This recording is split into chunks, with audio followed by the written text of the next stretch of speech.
નરેન્દ્ર મોદી સ્ટેડિયમમાં આવતીકાલે આઈપીએલની ફાઇનલ મેચ રમાવાની છે ત્યારે સ્ટેડિયમમાં પોલીસ કમિશનરનું નિરીક્ષણ આઈપીએલ ફાઇનલ મેચને લઈને સુરક્ષા વ્યવસ્થા સજ્જ કરાઈ છે। ઉચ્ચ અધિકારીઓ સહિત 3000થી વધુ પોલીસ તૈનાત છે। સ્ટેડિયમ પરિસર, પાર્કિંગ, એન્ટ્રી એક્ઝિટ પોઈન્ટ પર પોલીસ બંદોબસ્ત રહેશે, જ્યારે કાયદો અને વ્યવસ્થા જાળવવા માટે વિભાગોને જરૂરી સૂચનો આપવામાં આવી છે। કાલે આપણે ગુજરાત ટાઇટન્સ અને રોયલ ચેલેન્જર્સ બેંગલુરુ વચ્ચે આઈપીએલના ફાઇનલ છે અહીંયા નરેન્દ્ર મોદી સ્ટેડિયમમાં। એના માટે પોલીસ તરફથી બધી તૈયારીઓ થઈ ગઈ છે।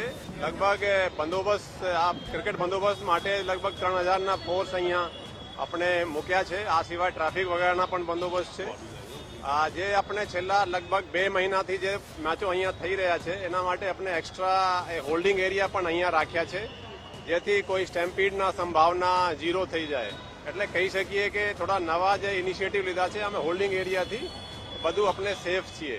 આ સિવાય જે મેટ્રો છે એ પણ લેટ સુધી ચાલશે। બાકી પણ બધી તૈયારીઓ આપણી થઈ ગઈ છે। એકંદરે કહી શકીએ કે કેમ કે આમાં ભીડ બહુ થવાની છે, લગભગ 100% એમાં ટિકટો વેચાઈ જશે, તો લગભગ 1.25 લાખની કેપેસિટીના જે અહીંયા છે એના માટે આપણે બધી તૈયારીઓ થઈ ગઈ છે।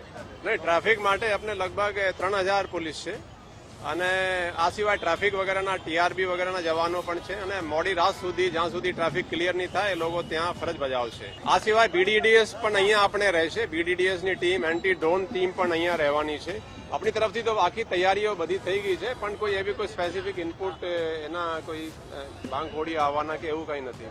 છેલ્લા 2 મહિનાથી આઈપીએલની મેચો રમાઈ રહી હતી, ત્યારે આવતીકાલે તેની ફાઇનલ છે। જોઈ શકાય છે કે અમદાવાદ નરેન્દ્ર મોદી સ્ટેડિયમ ખાતે ફાઇનલ જંગ ખેલાવાનો છે, ત્યારે સુરક્ષા વ્યવસ્થાને લઈને આજે અમદાવાદ પોલીસ કમિશનર દ્વારા અહીં જે છે નિરીક્ષણ કરવામાં આવ્યું। અમદાવાદ નરેન્દ્ર મોદી સ્ટેડિયમ ખાતે આવતીકાલે ફાઇનલ મેચ છે અને ફાઇનલ મેચ પહેલા પોલીસ કમિશનર સહિત ઉચ્ચ અધિકારીઓએ અહીં નિરીક્ષણ કર્યું છે સિક્યુરિટી બાબતે। યોજાનારી જે આઈપીએલ છે 26ની જે ફાઇનલ છે તેની સુરક્ષા વ્યવસ્થા સજ્જ કરવામાં આવી છે। અમદાવાદ શહેરના પોલીસ કમિશનરે આજે સ્ટેડિયમની મુલાકાત લીધી અને બંદોબસ્તની તૈયારીઓનું નિરીક્ષણ કર્યું છે।